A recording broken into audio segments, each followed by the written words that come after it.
To my educational channel విద్యా ఉద్యోగ సమాచారానికి స్వాగతం. Daily GK and current affairs ఇవాళ 213 వీడియో మీ ముందుంది. చాలా లేటెస్ట్ ఇన్ఫర్మేషన్ అయితే మీకు అప్డేటెడ్ ఇన్ఫర్మేషన్ ఇవ్వడం జరుగుతుంది.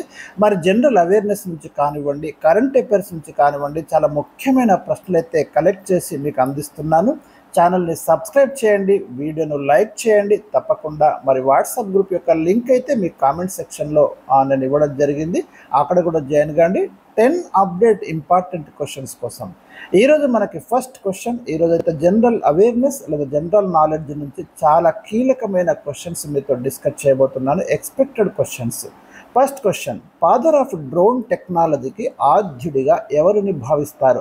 రీసెంట్గా మనకు గత 4-5 ఇయర్స్ నుంచి డ్రోన్ టెక్నాలజీ విస్తృతంగా వ్యాప్తిలోకి వచ్చిందండి. మీరు గమనించారు, ఇండియా పాకిస్తాన్ రీసెంట్ వార్లో కూడా ఈ డ్రోన్స్ అనే పదం చాలా వినిపించింది మీకు. అన్ని రంగాలలో వాడుతున్నాం డ్రోన్ టెక్నాలజీ. ఇప్పుడైతే మనకు వ్యవసాయ రంగంలో ఉపయోగిస్తున్నాం, యుద్ధ రంగంలో వాడుతున్నాం. సో ఈ డ్రోన్ టెక్నాలజీకి ఆద్యుడిగా ఎవరిని భావిస్తారు?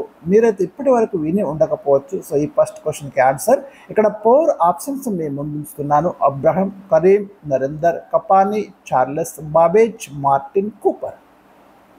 రైట్ ఆన్సర్ అయితే మీరు గెట్ చేయండి. ఇక్కడ రైట్ ఆన్సర్ వచ్చేసి డ్రోన్ టెక్నాలజీకి ఆద్యుడిగా లేదా founding father of UAV technology. UAV అన్న డ్రోన్ టెక్నాలజీ అన్న ఒకటేనండి. అన్మాన్డ్ ఏరియల్ వెహికల్ అంటాం దీన్నే మనం డ్రోన్. ఇది కూడా గుర్తుంచుకోండి, ఈ ఫుల్ ఫామ్ కూడా చాలా ఇంపార్టెంట్. ఇక్కడ రైట్ ఆన్సర్ వచ్చేసి మనకి అబ్రహం కరీం అండి. ఇక నరేందర్ కపానీ మనకు ఫైబర్ ఆప్టిక్స్ పితామహుడు, చార్లెస్ బాబేజ్ కంప్యూటర్ పితామహుడు, మార్టిన్ కూపర్ మొబైల్ పితామహుడు. ఇవి కూడా చాలా ప్రీవియస్ క్వశ్చన్స్ కూడా నేను ఏవైతే మీకు చెప్పడం జరిగిందో అవన్నీ కూడా నోట్ చేసుకోండి. Right, this is question number 1. Question number 2, Harappa ప్రజలు లేదా సింధు నాగరికత ప్రజలు ఏ ప్రాంతంతో విస్తృత సముద్ర వ్యాపార సంబంధాలను కలిగి ఉన్నారు? Number of times the repeated question అండి. మనకు ఇండస్ సివిలైజేషన్ నుంచి వాళ్ళ యొక్క ఫారిన్ ట్రేడ్ ఏదైతే ఉందో మరి ఏ ప్రాంతంతో ఎక్కువగా జరిగింది, ముఖ్యంగా సముద్ర మార్గం ద్వారా అన్నది ప్రశ్న అండి. ఇక్కడ 4 ఆప్షన్స్ ఉన్నాయి మీకు. ఈజిప్ట్, మెసొపొటేమియా, గ్రీకులు, ఆఫ్ఘనిస్తాన్. దీనికైతే రైట్ ఆన్సర్ మీరు ఈజీగానే ఆన్సర్ చేయగలుగుతారు నాకు తెలిసి. ఇక్కడ రైట్ ఆన్సర్ వచ్చేసి మెసొపొటేమియా అండి. మెసొపొటేమియా అనే ప్రాంతంతో విస్తృతమైన వ్యాపార సంబంధాలు కలిగి ఉన్నారు ఇండస్ సివిలైజేషన్ పీపుల్.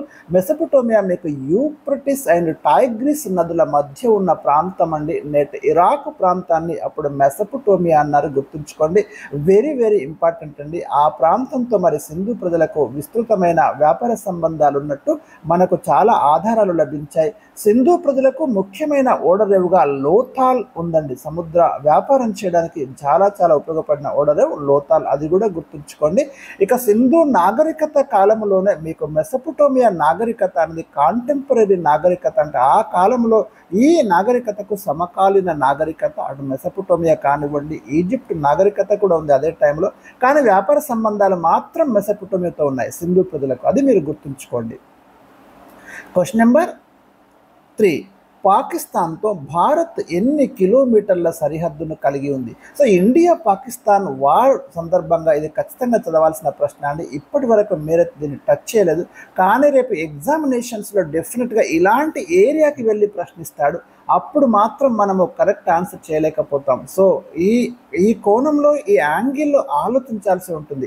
ఒక కాంపిటేటివ్ ఎగ్జామ్స్కి ప్రిపేర్ అవుతున్నటువంటి అభ్యర్థి ప్రశ్న ఏ రకంగా వస్తుంది, సో బ్యాక్గ్రౌండ్కి వెళ్ళి మనం ఊహించని ఎక్స్పెక్టెడ్ చేయని ప్రశ్న వస్తుందండి. సో దానికోసం ఈ ప్రశ్న ఇచ్చాను మీకు.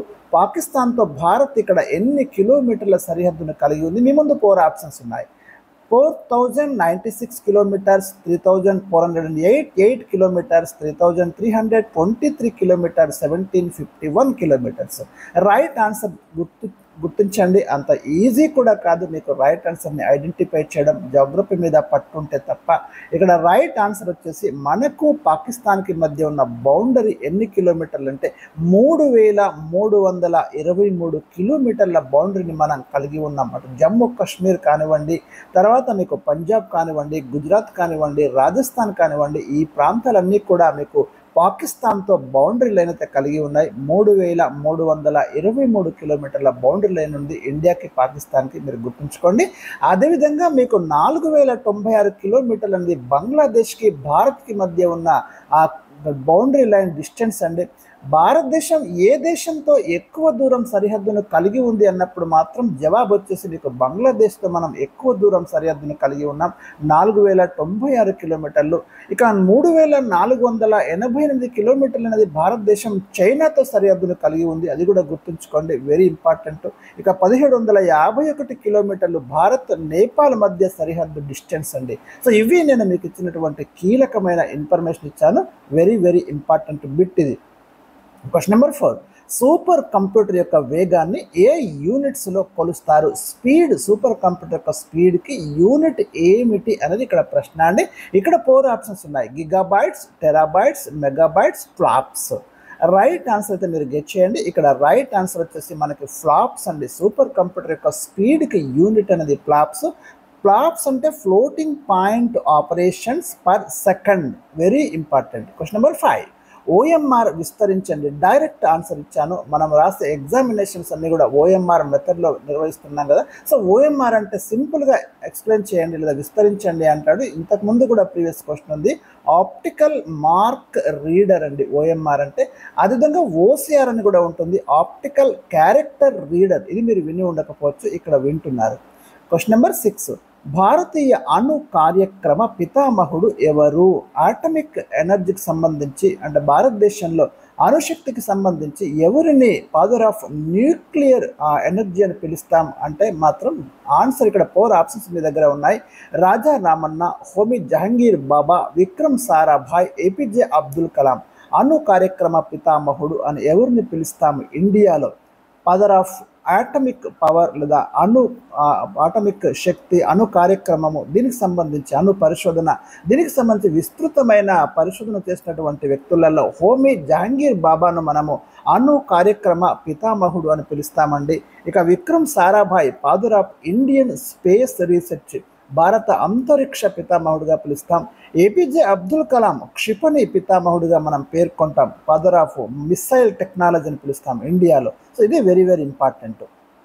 క్వశ్చన్ నెంబర్ 7, 4G సెల్ ఫోన్లో ఉపయోగించే LTE టెక్నాలజీలో LTE అనగా ఏమిటి? మన మొబైల్ ఫోన్స్లో మీరు గమనించండి, మీ పైన రైట్ సైడ్లో మీకు LTE అనేది ఉంటుంది.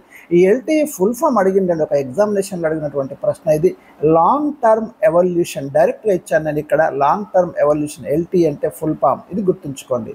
Question number 8, China Pakistan economic corridor ఏ ప్రాంతాలను కలుపుతుంది? మనకు తరచుగా వార్తల్లో కనిపించే అంశం సిపెక్ అండి. రీసెంట్గా కూడా ఇండియా పాకిస్తాన్ వార్ సమయంలో కూడా ఇది కంటిన్యూగా వార్తల్లోకి వస్తుంది, ఈ సిపెక్ లేదా చైనా పాకిస్తాన్ ఎకనామిక్ కారిడార్ అనేది. సో ఇది ఏ ప్రాంతాన్ని కలుపుతుందంటే మనకు చైనాలోని జింగ్జియాంగ్ ప్రావిన్స్ నుండి పాకిస్తాన్లోని గ్వాదర్ రేవును కనెక్ట్ చేస్తుంది. ఈ గ్వాదర్ రేవ్ ఎక్కడుందంటే బలూచిస్తాన్లో ఉంది. ఇప్పుడు ఏదైతే బలూచిస్తాన్ పాకిస్తాన్ నుండి సపరేట్ కావడానికి వీరోచిత పోరాటం అయితే జరుగుతుంది. సో ఆ ఏరియాలో చైనా ఏం చేసిందంటే ఒక ఓడరేవును నిర్మించిందండి, దీన్నే మనం గ్వాదర్ ఓడరేవు అంటున్నాం. భారతదేశం ఇరాన్లో చాబహార్ ఓడరేవు నిర్మించింది. చైనా పాకిస్తాన్లోని బలూచిస్తాన్ ప్రాంతంలో గ్వాదర్ ఓడరేవును అయితే నిర్మించింది. ఇది బలూచిస్తాన్ ప్రావిన్స్లో అరేబియా సముద్రం తీరానికి దగ్గరగా ఉంది, చైనా సహకారంతో నిర్మించబడింది. ఈ సిపెక్ కనెక్ట్ చేసే ప్రాంతాలు కూడా నేను ఇక్కడ ఎక్కడి నుంచి ఎక్కడికైనా మీకు ఇవ్వడం అనేది జరిగింది. క్వశ్చన్ నెంబర్ 9, కంప్యూటర్ మెమరీకి సంబంధించి ఒక బైట్ ఎన్ని బిట్స్కి సమానం అనే క్వశ్చన్ ఇచ్చాను. ఇక్కడ కూడా మీకు 4 ఆప్షన్స్ ఉన్నాయి, మీరు గుర్తుంచుకోండి. ఇక్కడ 2 మీకు బ్లూ కలర్లో, అవి అంటే టైపికల్గా మీకు టెక్నికల్గా అవి 2 అట్లా కలర్లో వచ్చినాయి, కానీ ఆన్సర్ అయితే అక్కడ ఉండదండి. మీకు రైట్ ఆన్సర్ వచ్చేసి కంప్యూటర్లో మెమరీకి సంబంధించి ఒక బైట్ ఈజ్ ఈక్వల్ టు మీకు 8 బిట్స్కి అయితే సమానం అండి. This is right answer, 8 is the right answer, మీరు గుర్తుంచుకోండి. ఇక్కడ ఆన్సర్ వచ్చేసి మనకి 1. The basic unit of computer memory is the bit అండి. 1 nibble is equal to 4 bits, 1 byte is equal to 8 bits. చాలా ఇంపార్టెంట్, వెరీ ఇంపార్టెంట్ ఇన్ఫర్మేషన్ అయితే ఇక్కడ ఇచ్చాను. 1 kilobyte is equal to 1024 bytes, 1 megabyte is equal to 1024 kilobytes, 1 gigabyte is equal to 1024 megabytes, 1 terabyte is equal to 1024 gigabytes, 1 petabyte is equal to 1024 terabytes. Very important table అండి, ఇది చాలా చాలా important table ఇచ్చాను, గుర్తుంచుకోండి. Question number and last question, FTP విస్తరించండి. File transfer protocol. File transfer protocol is a method of transferring files on the internet and type of internet site. This is very important abbreviation FTP. So ఇవి నేను ఈరోజు మీకు ఇచ్చినటువంటి చాలా ముఖ్యమైన ప్రశ్నలు, previous questions కూడా ఇందులో ఉన్నాయి. మరి ఇలాంటి ఇన్ఫర్మేషన్ కోసం ఛానల్ని సబ్స్క్రైబ్ చేయండి, ఛానల్ని షేర్ చేయండి. Thank you for watching.